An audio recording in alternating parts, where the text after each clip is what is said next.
Good morning, everybody. I'm Michelle from Americo State Legal Plan. Hope you're having a great morning so far. I sure am. It's beautiful in California. Even though we had some fires last night, about 20 homes burned down, but it's very dry and windy here right now. But other than that, today we're going to talk about divorce or remarried workshop.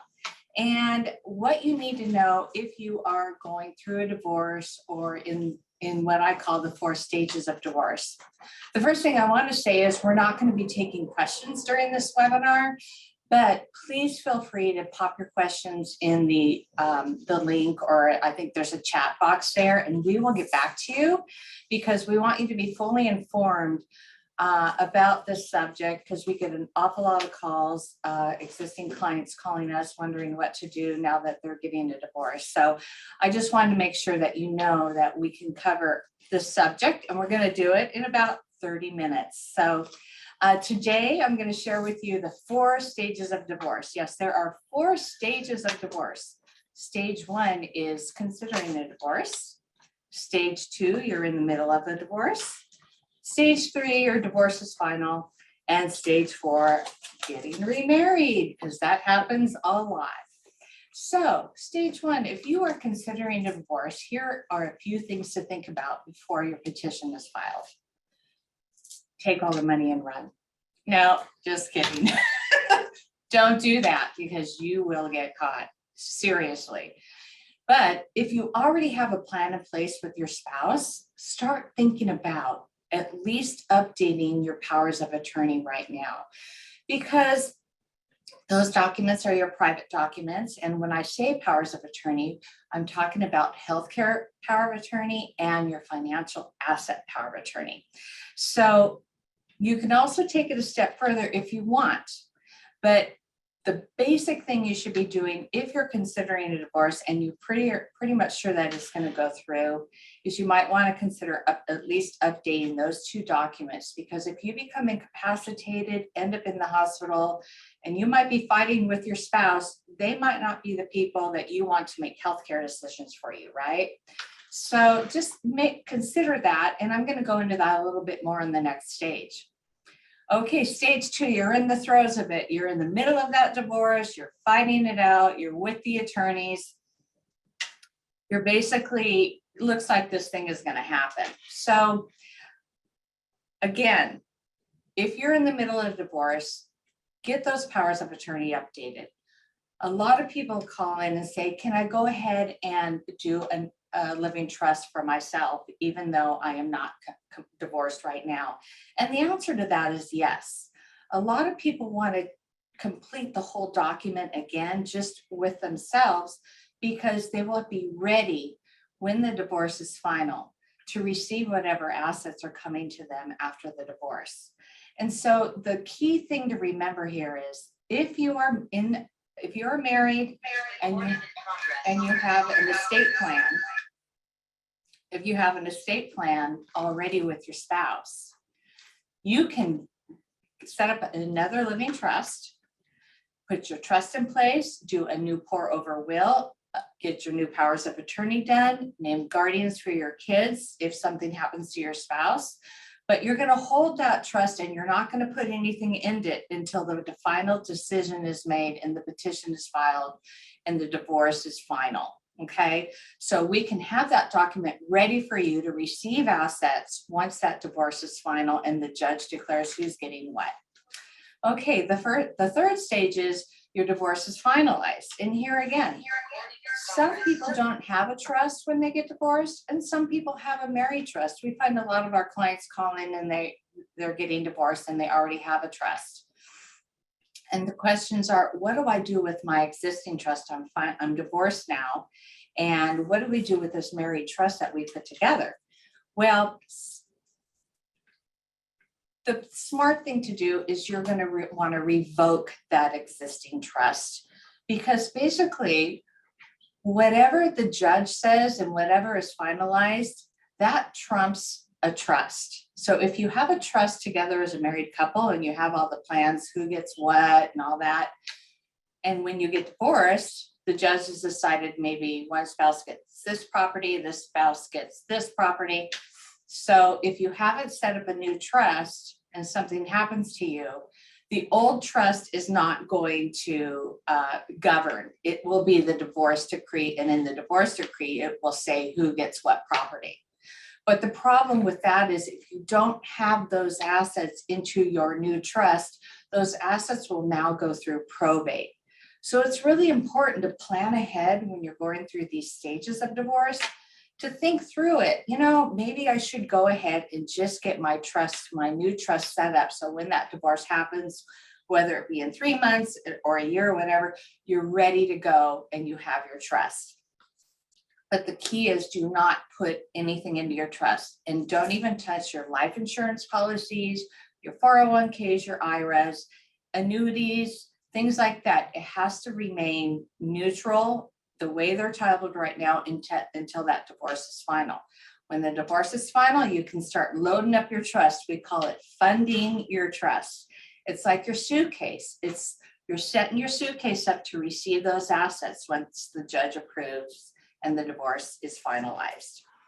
And the third stage is getting remarried. It happens all the time, right? Let's face it, we're all in life together, in life, and we want companionship and a partner, and we find a new spouse that we want to create a new life with. So that can get a little complicated. So I wanted to let you know that you can have more than one trust. Oftentimes people who are, divorced, they've received assets from that divorce and they've put those into their single trust. And now they're married and they're going to keep that asset that they received from the divorce as their sole and separate asset. But when they're married, they're going to start accumulating assets together. So you can have a single trust and keep those separate assets separate with a totally separate plan who's going to receive those assets. And you can have a married trust, like maybe you're going to start combining some assets, buy homes together, properties together. That married trust can receive those married assets. And your spouse can also have his or her single trust as well. So just know that is possible. So the only thing you can't have duplicate are your powers of attorney for health and finance and your will. So we know how to create that and put everything together. So you have one will, one power of attorney for health and finance, and you can have two trusts. You can even have more than two trusts to hold separate assets. So just know that we can help you craft that. And then another thing to remember is when it comes to married second marriages, we often have the Brady Bunch syndrome, right? We have yours, mine, and ours, and you want to be fair with all your kids. And so you want to be pretty clear on your married assets, how you want your marital assets to go. Maybe your spouse has 5 kids and maybe you have 2 kids coming into the marriage. So we have to think through that a little bit and help you craft your plan that makes sense for you. So sometimes I see a spouse having 5 children and the other one having 2, and they might split the married assets 50-50, with 50% going to the one spouse's 5 kids and the other 50% going to the 2 spouses' kids. So it's equal in the sense of, 2 different families, but not equal in percentages depending on how many kids you had. So just know that when it comes time to setting up your second trust, that you want to be sure that when the time comes to fund, that you also remember to take care of those beneficiary type designated assets. I'm talking about 401ks, life insurance, IRAs, 403bs, things like that you must have a beneficiary on. I have seen this so many times when somebody has divorced and they forget to change or update their beneficiary designations on these types of assets, and they pass away. And guess what? The ex-spouse is left on there, and the ex-spouse gets that money. And it wasn't intentional, they just forgot about it. So this is probably one of the most important things that you need to remember when the divorce is final and the judge approves who gets what. update those beneficiary designations. And also, if you have minor children, in your new trust, you want to designate who you choose to be the beneficiaries of those minor children. Now, what happens is your ex-spouse usually, no matter what, will get custody of the children if you pass away. That's just the way it is. But sometimes that ex-spouse is not a good person. And I've had a client write in their trust that to spend whatever you need to for the trust to protect my child from being, getting from her ex getting custody of her. So you want to make sure that you put a backup designation on who those guardians will be for those minor children. So I just wanted to make sure that you understand that, divorces, as we all know, can get very ugly. And when you're in the middle of it, I highly recommend that you at least set up powers of attorney for yourself, because anything can happen to you in a divorce with your health or your finances. And if your ex, the person who you are fighting with, is in charge of making your end of life decisions for you, because that's the only document in place, that's a little scary, right? So just be sure to at least get those two documents done. And if you want to take it a step further, get your whole new trust set up and ready to go. And we're going to coach you and make sure that you understand there is no funding allowed right now. Get your final divorce decree, and then we'll help you, retitle properties into your trust, help you understand how to update your beneficiaries, and help you understand what you take down to the bank to update your bank accounts and put those in the name of your trust. Super, super important last step. And I wanted to let you know a little bit about what is in our trust portfolio for those of you who are not our client already, or for those of you who are thinking about getting a trust. Our trusts are set up with the most vital documents that you need. These are the most important documents that you need for your life, really, okay? It's your revocable living trust, which houses who gets what, your beneficiaries, who your trustee is going to be, how the money is going to be distributed, all the instructions, like 25 pages of instructions that, it's all the language to make that happen. And it also helps with any special or minor needs children. Special needs or minor children. There's special language in there that protects our special needs children from receiving assets and possibly counseling their public benefits assets.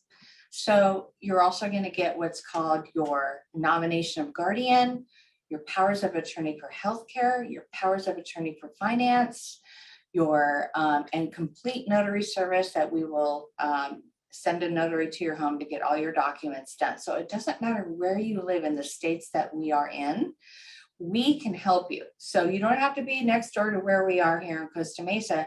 Whatever state AmeriState is in, we can get your trust done for you and bring it to you to sign and notarize. Another great thing I wanted to share with you is how AmeriState works and why we are here today, 25 years later. We formed our company, it's called AmeriState Legal Plan. And the reason we did that is we wanted to bring estate planning to Middle America at fixed affordable pricing. And that is the way we're structured.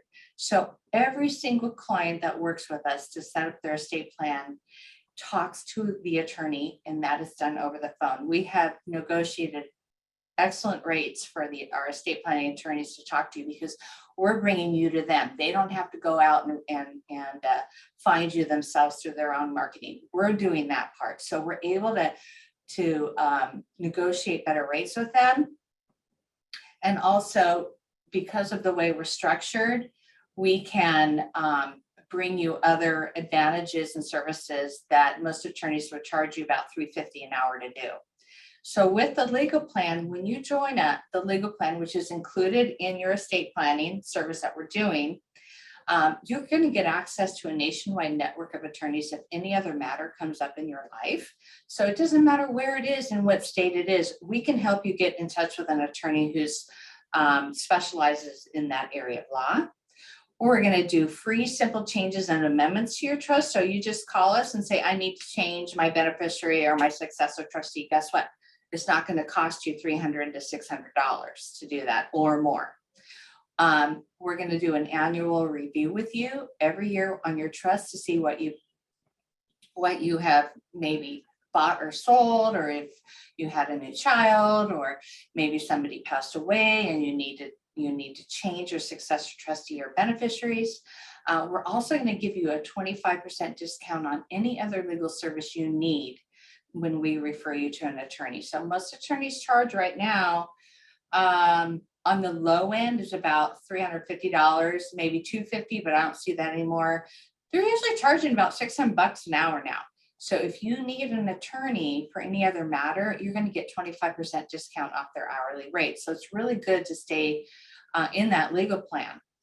And also we provide what's called a DocuBank Advanced Healthcare Directive, a DocuBank wallet card, which houses your healthcare directive electronically. So if you're out and about, you're traveling on a ship, you're in Europe, you're just somewhere else where your documents are not, you're going to have this card on you that will activate if you come in an accident or just end up in the hospital. You will always carry your healthcare directives with you wherever you go through the service that is included every year. And we also have a DocuBank safe so you can store all your estate planning documents for free in the cloud, right? We have over 30 employees that work here at AmeriEstate. So when you call in, you're going to get help. Okay, you're not going to go to some voicemail where the attorney's too busy to talk to you. We're going to be able to receive your call and talk to you. A lot of times it's very simple questions and you don't need an attorney to talk to you about those questions. But if you do, we're going to make sure that you get in touch with the attorney and we'll set that appointment. We also have Spanish speaking. So if you're a Spanish speaker and you'd like to deal with talk in Spanish, we can set you up with our Spanish speaking attorney in California. So I just wanted to mention that divorce isn't the only time you should review your estate plan.